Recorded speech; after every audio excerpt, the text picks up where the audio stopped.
My name is Matt, and along with Jules, we will be presenting our work on characterizing sound-evoked responses of photo-identified auditory striatal neurons as a part of our work at the Hadamio lab. Now, Jules will introduce our project and how all the data was collected. The striatum is an area of the brain that participates in voluntary movement. The rear end of the striatum, or the posterior striatum, integrates signals from the auditory cortex and auditory thalamus. This project focuses on how the posterior striatum receives the sensory information from its respective areas in order to facilitate decision-making from sensory input. Although there are many classes of neurons in the posterior striatum, we focus on one particular type of subclass called medium spiny neurons, or MSNs. These neurons fall into two classes: the direct pathway, which expresses dopamine receptor, or DRD1, and the indirect pathway, which expresses DRD2. The MSNs play a role in how animals react to sound stimuli. However, the distinction between pathways suggests that the pathways may respond to sound differently.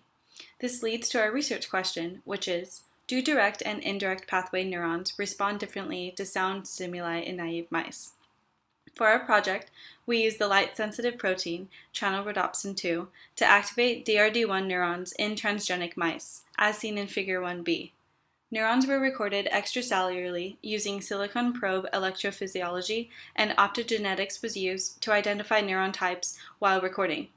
As Figure 1a shows, recording sites were determined post-mortem from epifluorescent microscopy of the extracted brains.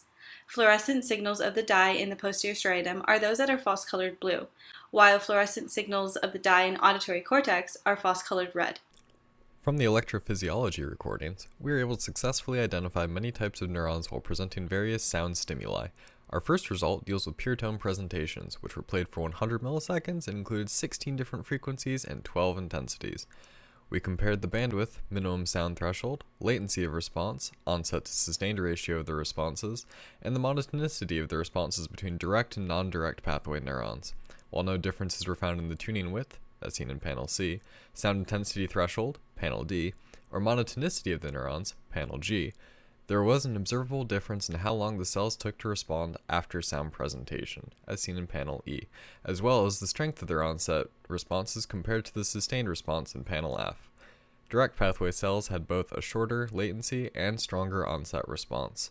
The next comparisons we did were how the neurons responded to amplitude modulated noise, which was white noise presented for 500 milliseconds at 11 different modulation rates.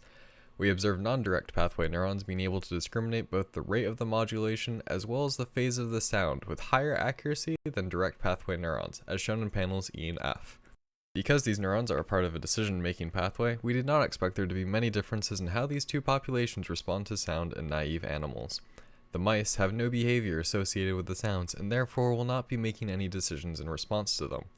While the differences in pure tone responses are independent of the frequency or intensity of the sound presented, the differences found through AM sound presentation specifically show a difference in the temporal resolution of the cells. Now that we have established where differences are and are not in naive animals, the next step would be to train mice to do behaviors to these sound presentations and see what new differences arise now that the decisions would be made when sounds are presented instead of the mice just passively hearing the sounds like in this experiment.